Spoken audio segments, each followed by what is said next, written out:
Hello everyone. कैसे हैं आप सब। मैं उम्मीद करता हूं आप सभी ठीक होंगे। आज का हमारा टॉपिक है characteristics of particles of matter, और ये काइनेटिक थ्योरी ऑफ मैटर के नाम से भी जाना जाता है। तो अब तक में हम लोगों ने क्या देखा? What is matter? तो आंसर मिला, matter are the combination of particles that have mass and volume and these particles have certain characters। तो हमारा आज का टॉपिक जो है ये पार्टिकल का कैरेक्टर ही है, और ये बहुत ही इम्पॉर्टेंट, ये इतना इम्पॉर्टेंट है कि ये मैटर्स का जो स्टेट्स है उसको डिसाइड करते हैं। तो हम लोग देखते हैं कि पार्टिकल्स का कैरेक्टर क्या क्या है। उससे पहले हम लोग जो पिछले सेशन में कुछ एक्सपेरिमेंट देखे थे उसको एक बार केयरफुली ऑब्जर्व करते हैं। पोटेशियम परमैंगनेट को हम लोगों ने वाटर में ऐड किया था, और क्या देखा था कि पोटेशियम परमैंगनेट जो है वो स्प्रेड हो रहा है। तो पोटेशियम परमैंगनेट जो है ये है पोटेशियम परमैंगनेट। ये लिया था हम लोगों ने 100 ml वाटर, और इसमें फ्यू क्रिस्टल्स पोटेशियम परमैंगनेट डाला था। तो पोटेशियम परमैंगनेट मैंने यहाँ ड्रॉप किया है, और ये इस लोकेशन पे है कंटेनर के। लेकिन फिर हम लोग क्या देखते हैं कि ये धीरे धीरे स्प्रेड हो रहा है। तो ये कैसे हो रहा है, ये क्या इंडिकेट करता है? तो एक्चुअली ये पोटेशियम परमैंगनेट जो स्प्रेड हो रहा है थ्रू आउट सारे वाटर में, ये डिजॉल्व हो जाता है। तो ये मैटर के सर्टेन कैरेक्टर को भी इंडिकेट कर रहा है। और वो क्या है? तो ये बता रहा है कि मैटर का पार्टिकल जो है वो मोशन में है। तब ना हम लोगों ने पोटेशियम परमैंगनेट को यहाँ पे रखा था, यहाँ डाला था इस प्लेस पे। तो वो धीरे धीरे जो है स्प्रेड होना शुरू हो गया, यहाँ वहाँ सब जगह वो स्प्रेड हो गया थ्रू आउट सारे वाटर में। तो ऐसा तो तभी पॉसिबल है कि जब इसका पार्टिकल्स मोशन में हो, पोटेशियम परमैंगनेट का। तो ये एक कैरेक्टर को इंडिकेट कर रहा है, पोटेशियम परमैंगनेट का स्प्रेड होना, डिजॉल्व होना। दूसरा कैरेक्टर भी इसमें आ रहा है, ये भी दूसरा कैरेक्टर को भी ये इंडिकेट कर रहा है कि ये डिजॉल्व हो रहा है पोटेशियम परमैंगनेट। तो ये भी तभी पॉसिबल है जब वाटर के पार्टिकल में स्पेस हो। तो ये दो कैरेक्टर जो है हम लोगों को पता चल रहा है, और हम लोग इस बात को अब तक में डिस्कस भी कर चुके हैं अपने पहले एक्सपेरिमेंट से ही, कि पार्टिकल के बीच स्पेस हो रहा है। डिजॉल्व जो शुगर का जो डिजॉल्व होता है, या सॉल्ट कुछ भी हम लोग जो डिजॉल्व करते हैं और वो डिसअपियर हो जाता है, तो ये कैसे पॉसिबल हो पाता है? तो वो केवल पॉसिबल हो रहा है तभी जब कोई भी सब्सटेंस पार्टिकल से बना हो और उस पार्टिकल के बीच स्पेस प्रेजेंट हो, तभी ये पॉसिबल है। अदरवाइज ये तो पॉसिबल होगा नहीं। तो पार्टिकल्स का कैरेक्टर क्या है? तो इसमें हम लोग फर्स्ट कैरेक्टर जो है वो देखते हैं। क्या?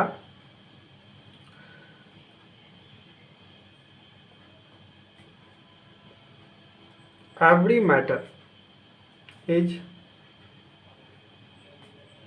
Made up of tiny particles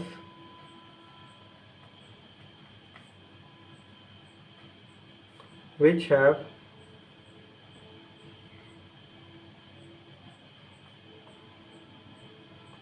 certain mass and size। अब यहाँ पे एक बात और ध्यान देने वाली बात कि अगर हम लोग सॉल्ट डालें वाटर में सेम अमाउंट में, अगर 1 चम्मच हम लोग सॉल्ट डालें, सपोज 1 ग्लास ऑफ वाटर में, जिसमें वाटर का भी जो है अमाउंट सेम है, तो सॉल्ट जो है वो तेज़ी से डिजॉल्व हो जाता है इन कंपैरिजन टू शुगर। ऐसा क्यों हो पा रहा है? तो एक्चुअली ये भी हम लोग देखते हैं कि साल्ट का जो है पार्टिकल का साइज कुछ और है, शुगर का पार्टिकल का साइज कुछ और है। और भी फैक्टर है, सिर्फ यही फैक्टर नहीं है। साल्ट में ये हम लोग आगे जाके पढ़ेंगे कि साल्ट जो है वो आयनिक कंपाउंड है, तो आयनिक कंपाउंड की वजह से चार्ज उस पर प्रेजेंट है। और शुगर जो है वो आयनिक कंपाउंड नहीं है, वो ऑर्गेनिक है। तो ये भी एक रीज़न है, लेकिन मैं इन सब की बात नहीं करता, मैं अपने सिलेबस पे आता हूँ। तो यहाँ एक रीज़न ये है कि सॉल्ट का पार्टिकल का साइज जो है वो काफ़ी छोटा है in comparison to crystal of sugar, grain of sugar, तो वो तेज़ी से डिजॉल्व हो जाता है। तो इससे ये भी पता चलता है कि मैटर का जो पार्टिकल्स है वो सभी मैटर का पार्टिकल का साइज जो है वो एक समान नहीं है, हर एक मैटर का पार्टिकल्स का साइज डिफरेंट है और उसका मास भी डिफरेंट है।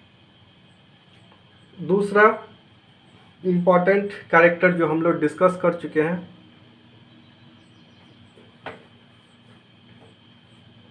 वो ये है, देयर इज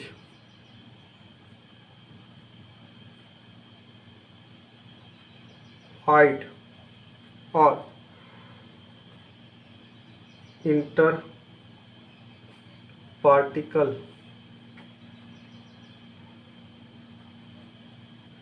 स्पेस और इंटर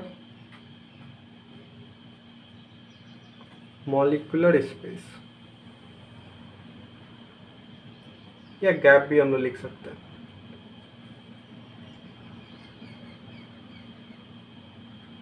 एग्जिस्ट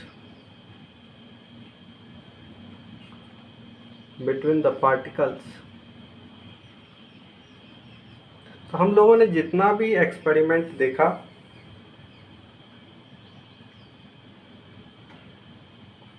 तो उसमें सब में ये क्लियर था कि पार्टिकल्स के बीच कुछ स्पेस प्रेजेंट है, कुछ गैप प्रेजेंट है, कुछ वॉइड प्रेजेंट है, और उसी स्पेस, गैप और वॉइड को हम लोग इंटर पार्टिकल स्पेस कहे या इंटर मॉलिक्यूलर गैप बोले या इंटर मॉलिक्यूलर स्पेस बोलते हैं। नेक्स्ट कैरेक्टर क्या है? और इसी स्पेस के वजह से जो है डिजॉल्व का जो प्रोसेस है वो पॉसिबल हो पाता है, सॉल्यूशन बन पाता है, फॉर्मेशन ऑफ सॉल्यूशन जो है इसी वजह से हो पा रहा है। मीन्स सब्सटेंस एक दूसरे में इंटरमिक्स हो जाता है, ठीक है, तो उसका रीजन क्या है? तो वो है इंटर पार्टिकल स्पेस। तो ये बहुत इंपॉर्टेंट कैरेक्टर है। और इसी इंटर पार्टिकल स्पेस की वजह से कुछ सर्टेन प्रोसेस भी हो रहा है जिसको हम लोग बाद में डिस्कस करेंगे, और उस प्रोसेस को हम लोग डिफ्यूजन कहते हैं या ब्राउनियन मोशन, तो उसको भी हम लोग देखेंगे। तो जैसा कि मैंने पहले ही कहा, पार्टिकल्स का जो कैरेक्टर है वो इम्पॉर्टेंट रोल प्ले करता है और ये बहुत सारे फिनोमेनन को जो है वो जन्म देता है। इसके वजह से बहुत सारा फिनोमेनन हो रहा है, तो हम लोग धीरे धीरे उसको डिस्कस करेंगे। नेक्स्ट क्या है? नेक्स्ट है कि जैसा ही मैंने कहा था कि ये पोटेशियम परमैंगनेट को मैंने इस लोकेशन पर रखा था, लेकिन धीरे धीरे हम लोग क्या देखते हैं कि पर्पल कलर जो है वो स्प्रेड हो रहा है। तो ये कैसे पॉसिबल हो पा रहा है? तो ये तभी पॉसिबल हो रहा है जब इसका पोटेशियम परमैंगनेट का पार्टिकल्स जो है वो सब जगह मूव कर रहा हो। पहले तो ये पोटेशियम परमैंगनेट का जो क्रिस्टल्स है वो छोटे पार्टिकल्स में ब्रेक हो रहा है और उसके बाद ये मूव कर रहा है, और मूव करके ये सारे वाटर में जो है पूरी तरह से इंटरमिक्स हो जाता है। तो अगर इसका पोजीशन चेंज हो रहा है, मीन्स मैंने रखा था यहाँ और ये सब जो है पूरे वाटर में डिजॉल्व हो गया, तो ये पॉसिबल तभी है जब उसके पार्टिकल के बीच, किसके? पोटेशियम परमैंगनेट के पार्टिकल में काइनेटिक एनर्जी हो। मीन्स पोटेशियम परमैंगनेट का पार्टिकल जो है मोशन में होना चाहिए, तब इसको एक लोकेशन मैंने रखा था इस लोकेशन पे, और ये सारे लोकेशन पे जितना भी स्पेस मौजूद था वहाँ पे ये फैल गया, स्प्रेड हो गया, पूरी तरह से डिजॉल्व हो गया। तो ये भी इंडिकेट कर रहा है कि particles of matter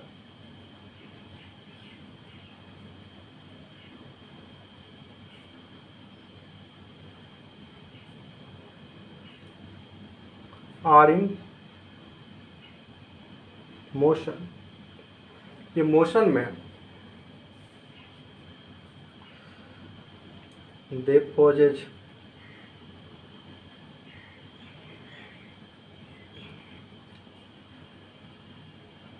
certain amount of kinetic energy।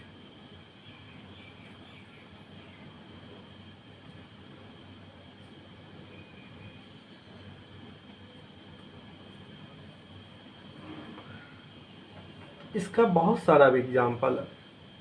अगर काइनेटिक एनर्जी नहीं रहता पार्टिकल्स के बीच, या पार्टिकल में मोशन नहीं होता, तो अगर हम लोग एक अगरबत्ती जलाए और उसको रूम के किसी कॉर्नर में रख देते हैं, तो फिर हम लोग क्या देखते हैं कि उसका फ्रेगनेंस जो है रूम में चारों ओर फैल जाता। तो ऐसा कैसे हो पाता? तो एक्चुअली वो जो अगरबत्ती है, वो इंसेंस स्टिक जो है, उसको बर्न करने पे उसका कुछ पार्टिकल जो है वो गैस में कन्वर्ट होता है, वेपर में कन्वर्ट हो जाता है, और वो वेपर एयर के साथ इंटरमिक्स होके चारों ओर रूम में फैल जाता है। तो रखा था तो मैंने उसे किसी कॉर्नर पे, और वो अगर मोशन में नहीं होता, अपना पोजीशन चेंज नहीं करता, तो जिस कॉर्नर में मैंने रखा था उसे वहीं रह जाना चाहिए था। लेकिन ऐसा होता है क्या? ऐसा होता नहीं है। एक्चुअली वो सारे रूम में फैल जाता है। और कैसे फैल जाता है? तो ये पॉसिबल तभी होता है जब पार्टिकल जो है वो मोशन में होना चाहिए। और भी एग्जाम्पल है, किचन में माँ जो है खाना बनाती है, और हम लोग पूछते हैं अपनी माँ से, मम्मी आज क्या बना है? माँ आज क्या बना है? खाना में बहुत अच्छी खुशबू आ रही है, तो आंसर मिलता है पनीर की सब्ज़ी। तो ये कैसे पॉसिबल हुआ?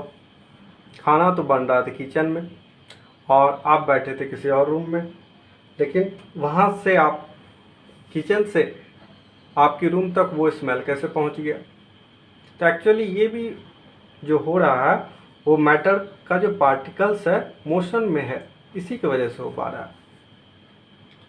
तो फूड का जो कुछ पार्टिकल्स होता है वो गैस में कन्वर्ट होता है और एयर में इंटरमिक्स होके हमारे रूम तक पहुंच जाता है और हम लोग उसको महसूस कर पाते हैं।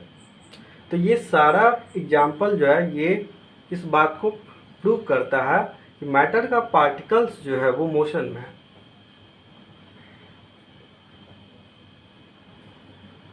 और भी ढेर सारे एग्जाम्पल्स। नेक्स्ट कैरेक्टर क्या है पार्टिकल का? तो नेक्स्ट कैरेक्टर है पार्टिकल का इंटरमॉलिक्यूलर फोर्स या कोहेसिव फोर्स। उसको हम लोग कोहेसिव फोर्स भी कहते हैं। तो मेरा एक क्वेश्चन है, उस पर आप लोग ध्यान देना। जैसे ये पेन है, इस पेन को अगर हम लोग इस पेन पर एक फोर्स लगाए, तो ये फोर्स लगाने पे मेरा पेन ब्रेक क्यों नहीं हो रहा? एक्चुअली ये फोर्स कहाँ चला जाता है? या इस पेन के स्थान पे एक आयरन रॉड ले ले, उस पर हम लोग फोर्स लगा रहे हैं, तो वो ब्रेक क्यों नहीं हो रहा? तो मेरा फोर्स को कोई ना कोई फोर्स जो है वो काउंटर कर रहा है, मेरे फोर्स को कोई तो कैंसिल कर रहा होगा। और ये कैंसिल कौन कर रहा है? तो इस पार्टिकल के बीच जो फोर्स एग्जिस्ट करता है वो उसको कैंसिल कर रहा है। अगर ऐसा नहीं होता तो हम लोग जो आयरन रॉड लिए या पेन लिए उस पर जो अभी फोर्स लगाए, तो वो फोर्स का कुछ इफेक्ट दिखना चाहिए, लेकिन कोई इफेक्ट दिख नहीं रहा। तो ये क्यों नहीं दिख पा रहा? क्योंकि मेरे फोर्स को कोई कैंसिल कर रहा, इसलिए नहीं दिख पा रहा। दूसरा एग्जाम्पल ले,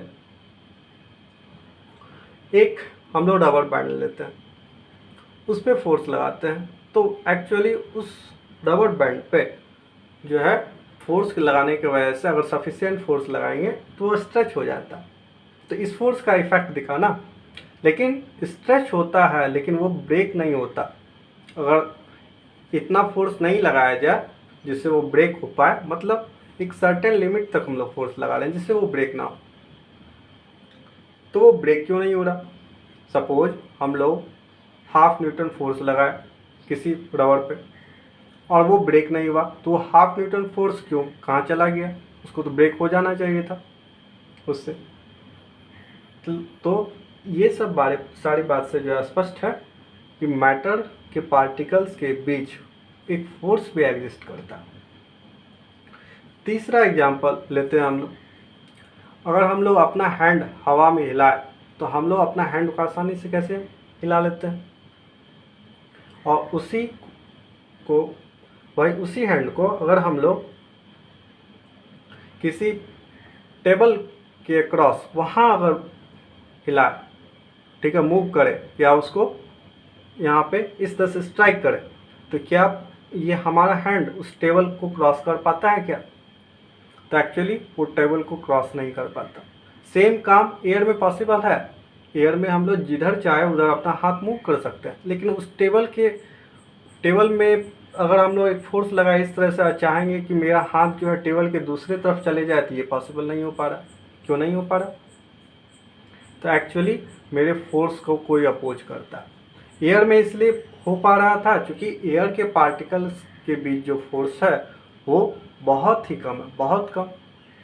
इससे ज़्यादा फोर्स हम लोग वाटर में महसूस कर सकते हैं।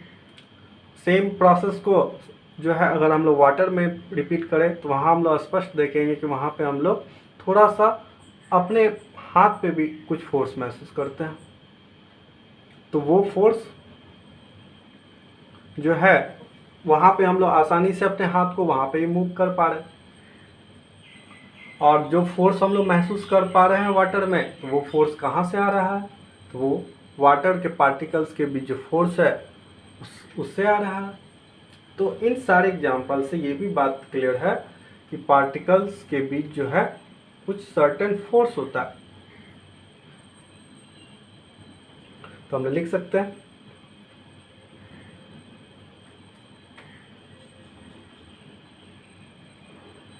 there exist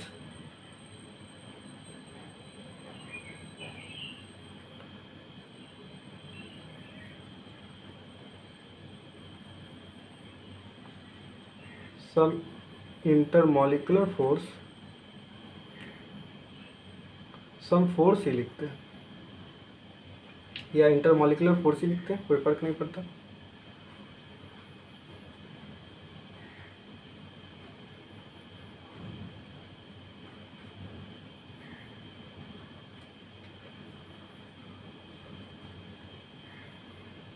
Between the particles of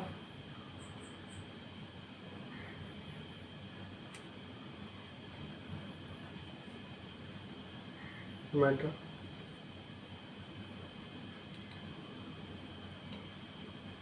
this force is also known as cohesive force और इंटरपार्टिकल फोर्स।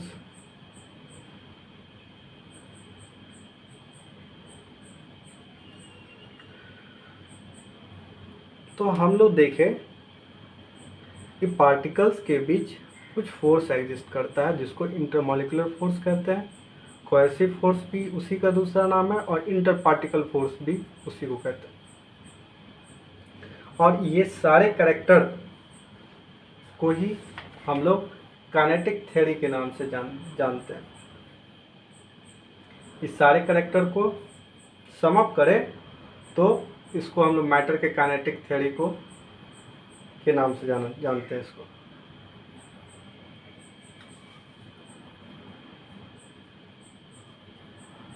तो हम लोग ऐसा भी लिख सकते हैं, this important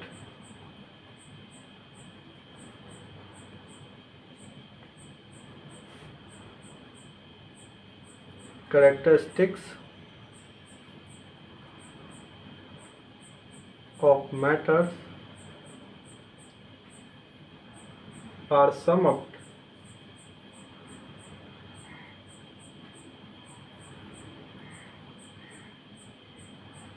as a kinetic theory.